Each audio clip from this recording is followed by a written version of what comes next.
haleluya. Berapa banyak yang bersuka cita pagi hari ini.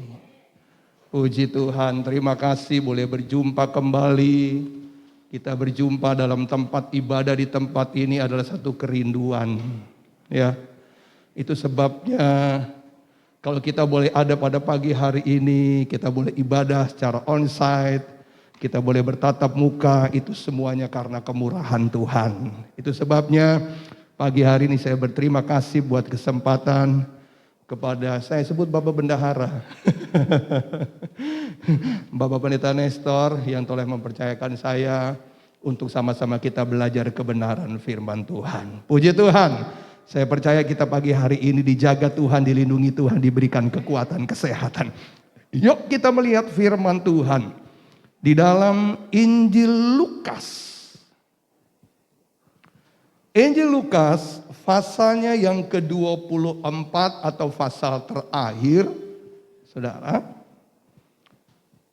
saya ingin atau kita baca bersama-sama ayat 36, 37 dan ayatnya yang ke-38. Injil Lukas pasal 24 36 sampai 38. Yuk, yang bawa Alkitab, bawa handphone, bawa tablet, atau mungkin bisa lihat di depan. Kita baca sama-sama Lukas 24, 36 sampai 38. 2, 3. Dan sementara mereka bercakap-cakap tentang hal itu, Yesus tiba-tiba berdiri di tengah-tengah mereka dan berkata kepada mereka, damai sejahtera bagi kamu. Mereka terkejut dan takut dan menyangka bahwa mereka melihat hantu. 38. Akan tetapi ia berkata kepada mereka, mengapa kamu terkejut dan apa sebabnya timbul keraguan-raguan di dalam hati kamu? Bisa bilang haleluya saudara? Sebuah peristiwa di mana ini adalah Yesus menampakkan diri kepada murid-murid yang kedua kali. Sebab yang terakhir, yang ketiga kali itu di Danau Tiberias. Nah saudara, jadi 3 kali setelah kebangkitan Tuhan Yesus, maka Yesus menunjukkan dirinya kepada murid-muridnya sebagai bukti bahwa dia mengatakan bahwa dia akan bangkit pada hari ketiga itu sebuah kenyataan. Ya, saudara. Kalau dia bilang bahwa dia akan bangkit pada hari ketiga, maka dia laksanakan itu. Kalau dia bilang dia akan menjaga engkau, maka dia akan menjaga engkau. Amin. Kalau dia bilang dia akan menjaga saya percaya dia akan menjaga saya. Kalau dia bilang akan menyertai kita sampai kesudahan zaman, maka saya percaya itu pun saya akui bahwa dia akan menyertai kita sampai kesudahan zaman. Nah, lalu Alkitab menuliskan cerita ini begitu menarik. Waktu Yesus datang kepada mereka, ada sebuah hal yang menarik dari mulai ayat ke-36 untuk kita belajar di sini. Alkitab bilang begini, dan sementara mereka bercakap-cakap tentang hal-hal itu. Saudara, kira-kira mereka bercakap-cakap tentang hal apa? Yang jawab nggak dimarahin, saudara. Jawab cepat masuk surga, tapi jangan dulu. Ya, saudara, mereka bercakap-cakap tentang kematian dan penderitaan Yesus. Saudara bisa melihat bahwa kalau kita melihat begini, saudara, apa yang mereka bicarakan adalah sebuah, saya mau katakan sesuatu yang berlebihan. Padahal mereka tidak mempercakapkan tentang kebangkitannya. Mereka tidak mempercakapkan tentang dia berkata dia akan bangkit hari ketiga. Nah, murid-murid, saudara, di satu tempat mereka bercakap, aduh kasihan ya, Allah kita meninggal, Allah kita mati, Allah kita tergantung. Kasihan tidak ada yang menolong kita, tidak ada yang menjaga kita. Dan apa yang mereka lihat tentang penderitaan Tuhan, apa yang mereka lihat tentang kematian Tuhan Yesus, itu yang mereka percakapkan. Padahal kalau kita melihat bahwa kalau mereka mengerti, kalau mereka tahu firman Tuhan, maka mereka akan mempercakapkan tentang kebangkitan Tuhan Yesus. Nah, saudara, saya mau bilang begini. Dalam setiap percakapan kita, saudara, Yesus ada. Dalam setiap pembicaraan kita, Yesus hadir. Dalam setiap apa yang kita katakan, kita ngobrol, kita berbicara apapun, mau berbicara jelek atau jahat, Yesus ada. Sebab itu perhatikan percakapanmu. Sebab itu perhatikan apa yang engkau bicarakan. Nah, kita melihat bahwa yang mereka bicarakan adalah penderitaan dan kematian. Artinya bukan berarti tidak boleh membicarakan kematian dan membicarakan tentang penderitaan Tuhan.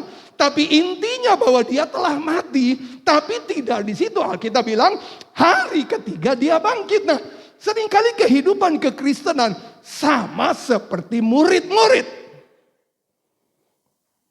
Apa yang kita lihat, apa yang kita dengar, seringkali kita percakapkan itu. Sehingga, saudara, itu yang menjadi sebuah tindakan kita. Sehingga itu yang menjadi perbuatan kita. Saudara, kalau kita hanya hari ini mempercakapkan pandemi, maka saya mau katakan ketakutan yang akan timbul. Kalau hari kita hanya membicarakan tentang hal-hal yang negatif, maka hal yang negatif terjadi dalam hidup kita.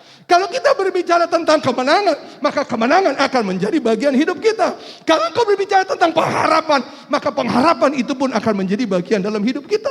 Nah, itu sebabnya apa yang Anda percakapkan menentukan bagaimana hatimu dan pikiranmu untuk melihat sesuatu yang akan Tuhan kerjakan. Nah, mereka mempercakapkan kematian dan penderitaan Tuhan. Makanya saya bilang, ayo hari ini di tengah-tengah keadaan situasi yang semakin sukar, percakapkan firman Tuhan. Amin. Percakapkan Allah yang dahsyat, percakapkan Allah yang setia, percakapkan Allah yang menjaga hidupmu, yang mengendalikan seisi dunia. Bukan bercakapkan tentang hal-hal yang menakutkan. Kan itu mempengaruhi. Saudara, lihat baik-baik. Kita bilang begini. Dan sementara mereka bercakap-cakap hal itu, Yesus tiba-tiba berdiri, lihat itu, di tengah-tengah mereka dan berkata kepada mereka, damai sejahtera bagi kamu. Saudara, orang yang saya mau katakan pikiran, hatinya, mulutnya mempercakapkan hal-hal yang negatif, datang damai sejahtera dikiranya hantu. Orang yang kalau dikuasai dengan ketakutan, dikuasai dengan keadaan, damai sejahtera muncul itu nggak ngaruh. Saudara, makanya saya mau katakan, apa yang kita lihat, apa yang kita bicarakan itu termeterai. Saudara, kalau engkau berbicara tentang sukacita, maka saya percaya hidupmu akan penuh dengan sukacita. Kalau engkau berbicara tentang pengharapan, maka saya percaya perjalanan hidupmu akan ada pengharapan. Kalau hanya engkau berbicara tentang, aduh, hese we terus. Susah we terus. Saudara, ini yang terjadi. Karena mulut kita adalah, saya mau katakan, dipertanggungjawabkan. Saudara, mulut kita adalah yang keluar menjadi bukti bagaimana keadaan kita yang sesungguhnya. Mau tidak mau, saudara. Kalau kita mempercakapkan Yesus yang berkuasa dalam hidup kita, maka itu terjadi, saudara. Nah, Anda bisa bayangkan situasi penderitaan, situasi keadaan yang sulit yang murid-murid alami dengan melihat peristiwa penyiksaan Tuhan Yesus. Damai sejahtera muncul, dikira hantu. Kalau saya datang ke tempat ini ya, saudara, datang ke pastori, lalu muncul saya ke sana, lalu Pak Nestor bilang ada hantu, saya pulang. Betul nggak saudara? Iya nggak? Ada hantu, pulang. Untung Yesus nggak begitu, saudara. Ya biar begitu saya dibilang hantu masih begini juga masih manusia, saudara, bisa pulang. Tapi Allah, Yesus tidak. Dalam sebuah kejutan itu, sehingga dia bilang, Yesus ada di tengah-tengah percakapan mereka. Yesus ada di tengah-tengah perbincangan. Makanya jangan salah berbincang, saya bilang. Jangan salah bercakap-cakap. Jangan salah ngomongin orang, saudara. Ngomongin firman Tuhan, Yesus hadir. Makanya saya senang kalau kumpul dengan anak-anak Tuhan begitu lagi heureuy, lalu tiba-tiba nyerempetnya ke firman. Kan firman Tuhan bigli, saya senang dengan yang demikian. Benar. Suka kan? Kalau kita ngobrol kan firman Tuhan bilang begini, saya bilang ini orang yang masih sinyalnya sorga. Tapi kalau udah kebablasan ngobrolnya yang jelek, lalu sampai kemana-mana udah nggak ada di situ, saudara. Yang ada setan di situ. Nah, saudara yang kasih dalam Tuhan Yesus Kristus, kehadiran Yesus dengan damai sejahtera direspon. Ayat 37. Respon kehadiran damai sejahtera. Mereka terkejut dan takut dan menyangka mereka melihat hantu. Wow. Yesus yang mengubah air menjadi anggur. Yesus yang membangkitkan Lazarus. Yesus yang memberi makan 5.000 orang di depan mereka. Saudara, dikira hantu. Anda bisa bayangkan. Kenapa? Karena apa yang kita percakapkan seringkali mengganggu konsentrasi kita. Seringkali mengganggu iman kita. Seringkali memerosotkan rohani kita. Karena yang kita percakapkan kegagalan, ketakutan, dan lain sebagainya. Membuat kita tidak bisa melihat berkat Tuhan di depan. Tidak bisa melihat, membuat kita akhirnya buta bahwa ada damai sejahtera, ada sukacita yang Tuhan berikan. Kenapa? Terlalu, saya mau katakan, membuat pikiran dan hati kita ada dalam keadaan yang saya mau katakan hidup dengan apa yang kita percakapkan setiap hari. Itu sebabnya saudara, hari-hari ini, ayo keluar dari mulutmu, keluar dari hatimu, hal-hal yang baik, hal-hal yang positif, hal-hal yang saya mau katakan berguna untuk membangun. Nah, kita melihat mereka terkejut dan takut dan menyangka bahwa mereka melihat hantu. Ayat 38 menjadi topik firman Tuhan pagi hari ini. Tetapi, dikatakan akan tetapi ia berkata kepada mereka, mengapa kamu terkejut dan apa sebabnya timbul keraguan-raguan di dalam hati kamu. Firman Tuhan pagi hari ini berbicara tentang keraguan. Saudara yang kasih dalam Tuhan Yesus Kristus, kalau kita melihat penyebab munculnya keraguan, saudara, ada begitu banyak faktor. Ya kan? Salah satunya faktor dari apa yang kita lihat dan apa yang kita bicarakan, saudara. Keraguan-raguan itu akan muncul.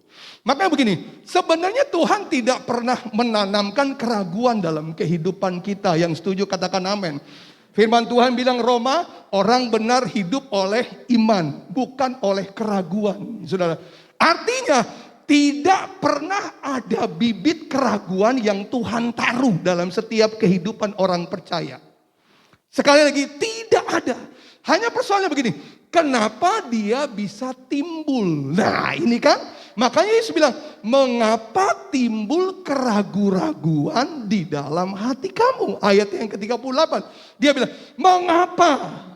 Artinya bahwa dari waktu kita kenal Tuhan, dalam perjalanan kehidupan kita, tidak ada benih keraguan-raguan yang Tuhan tanam, tidak ada. Bersama dengan Yesus, dia tanamkan iman kita. Sebuah, saya mau katakan, hal yang mutlak yang harus dimiliki orang percaya, orang benar. Harus hidup dengan iman, tidak dalam keraguan. Nah, tapi seringkali ini muncul, artinya nggak ada angin, nggak ada hujan, tiba-tiba muncul. Nah, munculnya kenapa? Dari apa yang kita bicarakan, dari apa yang kita pikirkan, dari apa yang kita takutkan, maka akan muncul keraguan-raguan. Ngerti ya, saudara? Waktu kita melihat sesuatu, bener ente ya. Maka seringkali akhirnya padahal iman kita percaya, bukan bersama Yesus engkau mampu. Saya di sekolah Alkitab, kalau saudara angkatan 37, saya juara lompat tinggi. Ada piagamnya. Nggak perlu dibuktikan, saudara. Sebab waktu dulu badan saya tidak selalu begini, ini pun udah turun. Dulu badan saya sekitar 55, beratnya hanya segitu. Tukang lompat, karena memang dari kecil suka main bola dan lain sebagainya, tukang lompat lah. Saudara, bukan cuma lompat, naik, pokoknya kemana-mana tinggi udah kayak biasa. Sehingga waktu di sekolah Alkitab, di SD juga seringkali ada perlombaan lompat tinggi, saya selalu menang lompat tinggi. Nah, satu ketika, ya saudara, di depan solokan gereja itu kan ada solokan besar di depan. Itu waktu itu belum di landing, belum dikasih beton atau pinggirnya, ya kan masih tanah. Jadi jaraknya lumayan itu, kurang lebih sekitar 3 meter lebih, saudara. Lalu, ya kan, saya dengan anak-anak dengan teman-teman, ayo Pak lompat, berani gak? Ya kan? Nah badan saya waktu itu udah berat ya saudara. Waktu udah punya anak 3 hari udah berat. Beratnya 80 kurang lah, sekitar 79, 78, itu sekitar segitu. Ya. Sehingga ayo Pak lompat, berani gak? Anak saya lompat yang paling besar, bisa dia nyebrang gitu kan. Saya bilang, bisa gak gue ya? Ini sebuah keraguan-keraguan. Padahal saya tahu betul, saudara, bahwa saya pernah bisa dan lompat saya jauh, untuk lompat tinggi bisa. Saudara, akhirnya saya bilang, aduh bisa gak? Mampu gak? Dan akhirnya dengan beberapa kali gitu, dengan sebuah keraguan, lompatlah, bukan nyampe di ujung kejebur. Sehingga anak-anak bilang, katanya papa jago lompat tinggi. Katanya papa waduh. Gue bilang, aduh papa udah ragu. Mungkin karena bobot badan ya. Juga mungkin karena umur. Itu sebuah keraguan. Nah saudara, Allah tidak pernah menanamkan benih atau pohon keraguan dalam hidup kita. Nah keraguan itu muncul dari apa yang Anda lihat. Keraguan itu muncul dari apa yang Anda pikirkan. Situasi keadaan hari ini kalau kau berpikir, waduh ini gak mungkin Tuhan tolong kita. Waduh hari ini gak mungkin saudara kita diberkati. Hari ini gak mungkin kayaknya kita bisa usaha maju. Hari ini kayaknya gak mungkin. Nah kata yang muncul dari apa yang kita lihat kan keluar dari mulut. Dan itu mulai dari hati. Nah timbullah keraguan. Inilah murid-murid. Mereka hanya melihat keadaan yang mengerikan. Mereka hanya melihat penderitaan Tuhan. Mereka tidak melihat dan tidak baca firman. Yesus akan bangkit pada hari yang ketiga. Nah, saudara kasih dalam Tuhan Yesus Kristus, kita melihat bahwa ini muncul kepada murid. Sehingga akibat dari keraguan-keraguan itu, mereka tidak memiliki damai sejahtera. Mereka tidak menerima damai sejahtera. Mereka tidak menerima sukacita. Karena timbul keraguan. Saya mau bilang kepada saudara, jangan pernah izinkan keraguan timbul dalam dirimu waktu engkau melihat sesuatu. Di tengah kondisi ini. Jangan pernah timbul dalam dirimu waktu engkau mulai membicarakan sesuatu, lalu keraguan mulai muncul. Tuhan tidak pernah taruh benih keraguan dalam hidup kita. Tuhan tidak pernah taruh pohon keraguan dalam kehidupan orang benar. Tuhan hanya selalu taruh iman. Taruh iman. Taruh iman, itu yang Tuhan berikan. Nah itu sebabnya saudara, keraguan ini saudara, dalam pengertian bahasa aslinya saudara ada 2. Memang saudara, yang pertama saudara, keraguan itu artinya adalah bimbang. Pujian firman Tuhan pas dengan firman Tuhan. Saudara, ketika kita bimbang, saudara.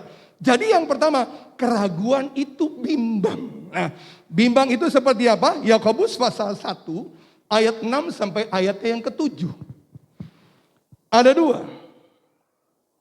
Dalam Alkitab menjelaskan tentang keraguan. Ya. Lihat bicara tentang doa. Hendaklah ia memintanya dalam iman.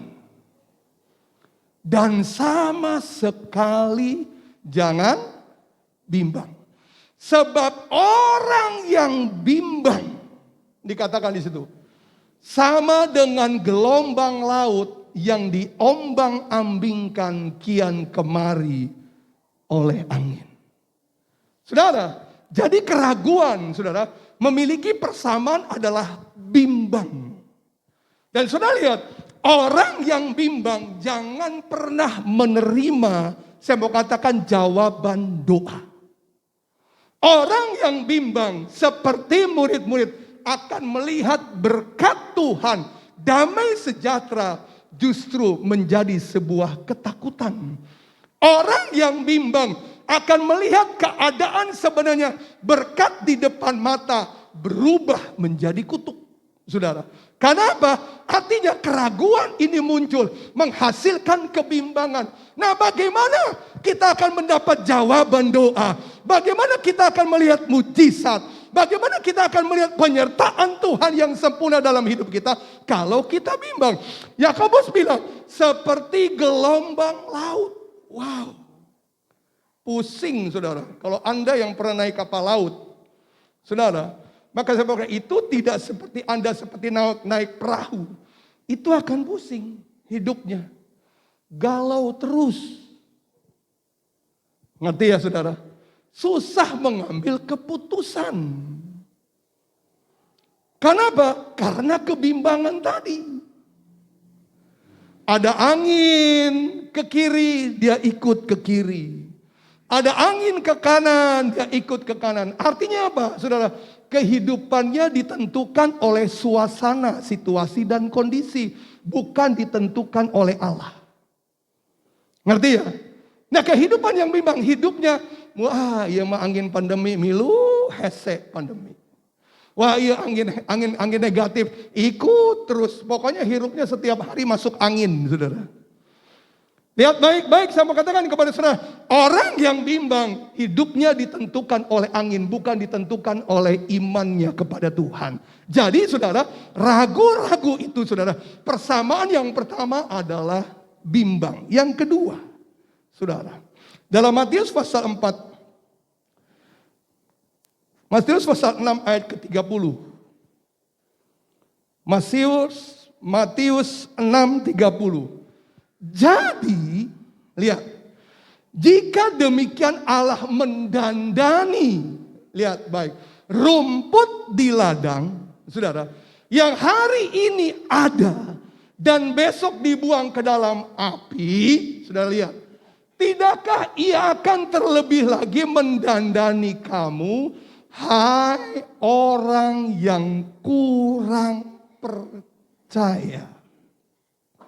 Bagian yang kedua, saudara, pengertian daripada keraguan persamaannya adalah bimbang. Yang kedua adalah kurang percaya. Bukan gak percaya. Tahu kan kurang percaya artinya turun. Merosot dari apa yang kita bincangkan, dari apa yang kita pikirkan membuat iman kita turun. Makanya saudara, seringkali kita tidak melihat pemeliharaan Tuhan yang sempurna. Karena ini, dia bilang, hai orang yang kurang percaya. Saudara, waktu Anda terima Tuhan, ingat ya, kita lahir baru. Kita percaya sama Tuhan militan sekali. Betul saudara? Waktu kita kenal Yesus, aduh Tuhan, sampai gelombang situasi angin apapun mau datang, podo teing. Saya kenal Tuhan. Tapi seringkali dunia, anginnya beda-beda. Membuat kita akhirnya hidup dalam keraguan-raguan dan kebimbangan. Maka kepercayaan kita menurun. Saudara, seperti dari dua kata ini yang muncul dengan peristiwa waktu Petrus berjalan di atas air. Dalam Injil Matius pasal 14, dua kata ini muncul pengertian dari keraguan-raguan. Lihat. Matius 14, 30-31. Nah, tetapi ketika dirasanya tiupan angin, takutlah ia, Petrus, dan mulai tenggelam lalu berteriak, Tuhan, tolonglah aku. Terus 31. Segera Yesus mengulurkan tangannya, memegang Petrus dan berkata, dua kata, hai orang yang kurang percaya, dikatakan mengapa engkau bimbang. Keraguan muncul, kurang percaya dan kebimbangan. Kalau ini sudah tertanam dalam hidup kita, seperti murid-murid tadi, Yesus yang adalah kemuliaan dikira hantu. Berkat Tuhan di depan engkau tidak lihat, yang ada hanya kutuk. Penyertaan Tuhan yang sempurna, engkau hanya melihat dengan sebuah kegalauan. Itu orang lain, itu bukan saya. Makanya kita melihat waktu Petrus dalam keadaan situasi yang seperti ini, Tuhan bilang begini, hai orang yang kurang percaya, mengapa engkau bimbang? Saudara kasih dalam Tuhan Yesus, apapun setiap persoalan kita, bahwa dunia ini dalam kendali Tuhan. Amin saudara. Apapun setiap keadaan hidup kita, Allah yang menjaga dan menyertai kita. Itu sebabnya jangan sampai muncul, jangan sampai timbul apa yang disebut dengan keraguan. Saudara, jangan sampai benih keraguan itu membawa engkau menjadi pribadi yang kurang percaya. Saudara, kita boleh nyanyi hatiku percaya, tapi mulut dan pikiran kita sama seperti murid-murid, tetap ada dalam ketakutan dan kekecewaan. Maka saya mau katakan, engkau tidak akan melihat janji dan pertolongan Tuhan yang nyata dalam hidup saudara. Itu sebabnya saudara yang kasih dalam Tuhan Yesus Kristus, kita harus seperti Abraham. Jangan seperti Petrus. Abraham dalam Roma pasal 4 ayat 20. Saudara, lihat Petrus adalah pribadi yang kurang percaya dan bimbang. Akhirnya dia tenggelam, saudara. Untung masih ada Tuhan. Nah, Roma pasal 4 maksud saya, Roma pasal 4 ayat 20. Lihat. Abraham bilang begini. Tetapi terhadap janji Allah. Oh. Amin saudara. Ia tidak bimbang. Karena ketidakpercayaan. Tidak turun percayanya. Malah diperkuat dalam imannya. Dan dia memuliakan Tuhan. Amin saudara. Ini yang Tuhan mau saudara. Justru dalam situasi keadaan hari ini. Siapa sih yang mau kita percaya? Pendeta aja gak bisa kita pegang, saudara. Hamba Tuhan saja gak bisa kita pegang, saudara. Kita hanya bisa bergantung karena hamba Tuhan juga manusia. Bisa berubah, saudara. Tapi Allah, Yesus yang kita sembah siang dan malam. Lagi, Allah yang engkau sembah dalam musim apapun, saudara. Alkitab bilang, Ibrani bilang, Yesus Kristus tetap sama. Amin, saudara. Baik dahulu, sekarang, bahkan sampai selama-lamanya. Tidak ada bayang-bayang perubahan. Nah, itu sebabnya kita hanya mengandalkan dan mau tidak mau percaya. Abraham terhadap janji Tuhan gak bimbang. Diperhadapkan untuk membunuh anaknya sendiri, dia tahu janji Allah itu tidak pernah berubah. Diperhadapkan dengan harus mengorbankan Ishak, anaknya sendiri yang Tuhan janjikan, yang Tuhan beri dengan umur yang sudah lanjut, dia tidak bimbang sama sekali. Tapi di situ ia meneguhkan bahwa janji Tuhan, iya dan amin. Ia lakukan dan ia korbankan dan nyata janji Tuhan terbukti. Bagaimana dengan kehidupan kita? Saudara, engkau percaya waktu 2019 saja Allah tolong, di tengah pandemi lalu engkau kurang percaya dengan keadaan ini? Dan banyak hari ini orang terbawa dalam situasi keadaan. Di mana Allah? Apakah Tuhan tidak bisa memberikan keadaan yang aman dengan hari-hari ini terjadi dengan dunia ini? Saudara, itu pertanyaan muncul dan banyak membuat orang timbul keraguan. Itu sebabnya pagi hari ini saudara, saya akan bawa kepada saudara untuk melihat bagaimana saudara, untuk kita bisa hilang itu keraguan.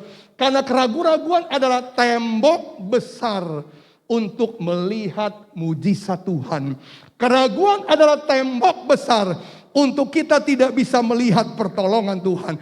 Jadi saudara, saya mau katakan kepada saudara, saya mau katakan kita munculkan keraguan karena akhirnya itu akan menjadi sebuah racun. Menimbulkan kebimbangan saudara. Yang saya inginkan, ayo bagaimana supaya keraguan itu kita tutup, jangan timbul, jangan muncul. Nah ini menjadi poin yang bagian. 3 poin cepat. Yang pertama, bagaimana supaya keraguan-keraguan tidak muncul? Dalam Injil Matius pasal 4 ayat 10. Haleluya. Bagaimana kita menghadapi keraguan hari ini? Matius pasal 4 10. Maka berkatalah Yesus kepadanya, "Nyala iblis, sebab ada tertulis, engkau harus menyembah Tuhan Allahmu, dan hanya kepada Dia sajalah engkau berbakti."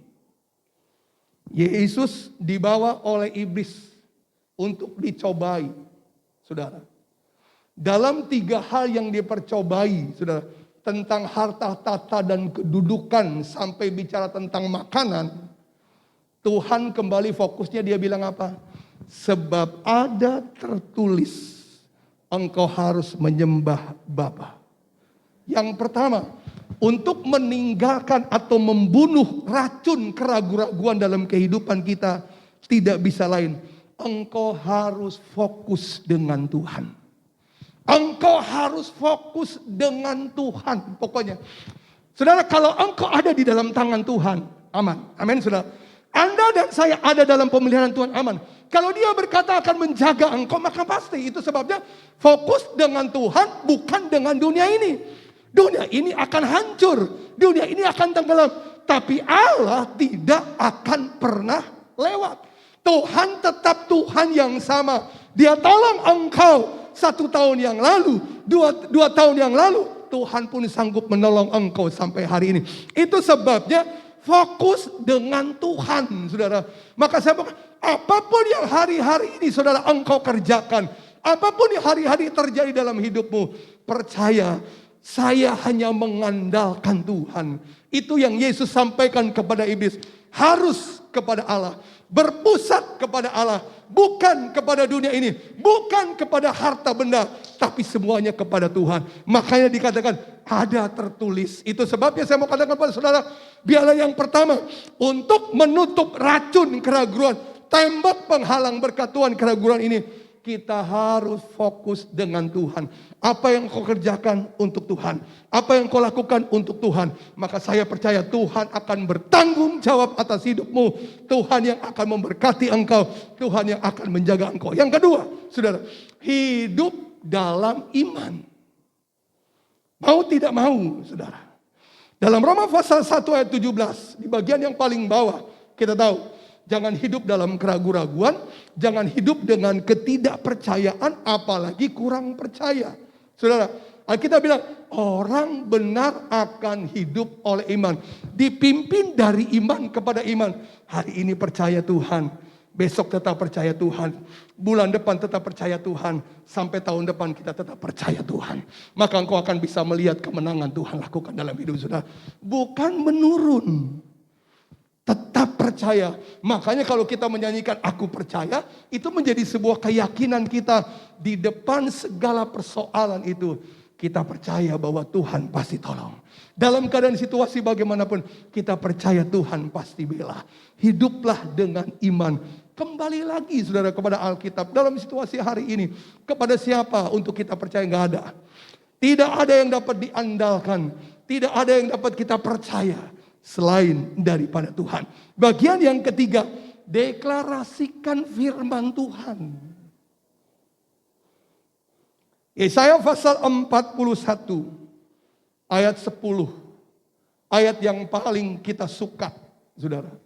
Jangan takut, sebab aku menyertai engkau. Jangan bimbang, sebab aku ini Allah. Aku akan meneguhkan, bahkan akan menolong engkau. Aku akan memegang engkau dengan tangan kananku yang membawa kemenangan. Berapa banyak engkau baca firman setiap hari? Ucapkan itu. Makanya percakapan murid-murid tentang penderitaan saja. Tentang kesedihan, tentang siksaan saja. Nah, ada begitu banyak firman Tuhan yang harus kita deklarasikan. Termasuk Mazmur 91. Walaupun 1000 orang rebah di kiriku, Tuhan tetap menjagaku. Itu deklarasikan. Setiap hari ucapkan. Makanya saya mau katakan kepada saudara, baca WA boleh. Jangan lupa baca firman Tuhan. Saya bilang ke anak-anak saya, 3 anak saya. Saya bilang begini, Anda boleh pergi kemana saja. Saya bilang Moses, Kevin Boy boleh pergi kemana saja. Tapi jangan lupa pergi ke kaki Tuhan. Itu kata kunci saya. Kalau ngomong dengan mereka, namanya anak muda inginnya kemana, ingin saya bilang, Anda boleh pergi kemana saja. Tapi jangan lupa pergi di kaki Tuhan. Saudara, jadi hari ini saya mau katakan 3 poin. Untuk membunuh keraguan itu timbul dalam kehidupan kita, saudara. Kita harus fokus dengan Tuhan. Kita hidup dalam iman kita yang kuat. Dan sudah deklarasikan firman Tuhan setiap hari dalam dirimu. Lewat ucapanmu, lewat engkau baca firman Tuhan. Maka saya percaya enggak muncul keraguan. Yesus yang datang dengan damai sejahtera. Itu betul-betul masuk dalam kehidupan kita. Menjaga, menutup bungkus. Bahkan saya mau katakan melindungi kita setiap hari dengan damai sejahtera Tuhan. Itu sebabnya saya kalau bangun pagi. Setiap pagi bersama dengan istri saya bilang Tuhan. Biarlah damai sejahtera melingkupi ke sepanjang hari ini. Saya bilang tutup bungkus kami. Tutup bungkus jemaat Tuhan. Tutup bungkus seisi rumah tangga kami ketika kami berbaring. Ketika kami duduk. Ketika kami berjalan. Ketika kami, saya mau katakan pada saudara, diam. Baik dalam ruangan, di luar ruangan. Tutup bungkus kami dengan damai sejahtera Tuhan. Bukan dengan hal-hal yang lain. Itu sebabnya saudara, mari pagi hari ini. Jadikan Allah pusat hidup kita. Dan jangan pernah andalkan dunia. Tetap percaya bahwa kuasa Tuhan tidak pernah berubah. Tetap percaya mujizatnya tetap sama. Amin. Tetap percaya bahwa Tuhan tetap menjaga engkau. Pribadimu, keluargamu, rumah tanggamu, usahamu. Tetap percaya dan mulai engkau baca firman. Dan buktikan bahwa firman Tuhan itu nyata. Betul-betul terjadi. Engkau ucapkan setiap hari. Maka saya mau katakan, engkau tidak hidup dalam keraguan. Tapi engkau hidup di dalam kemenangan. Engkau tidak hidup dalam kebimbangan. Tapi engkau hidup di dalam perjanjian Tuhan. Engkau tidak hidup di dalam kurang percaya. Tapi engkau semakin bangkit di dalam Tuhan. Dan melihat mujizat Tuhan dikerjakan dalam hidup saudara, keluargamu, rumah tanggamu. Dan nama Tuhan dimuliakan, nama Tuhan diagungkan. Puji Tuhan. Pagi hari ini biarlah kebenaran firman Tuhan kembali menguatkan kita. Jangan hidup di dalam keraguan. Tapi hiduplah percaya kepada Tuhan. Sehingga kebimbangan tidak muncul. Kurang percaya pun akan semakin hilang. Kita hanya bergantung kepada Tuhan. Apapun persoalanmu. Apapun keadaan kita hari-hari ini. Yesus Kristus tidak pernah berubah. Dari dulu sekarang sampai selama-lamanya. Tuhan Yesus memberkati kita semua.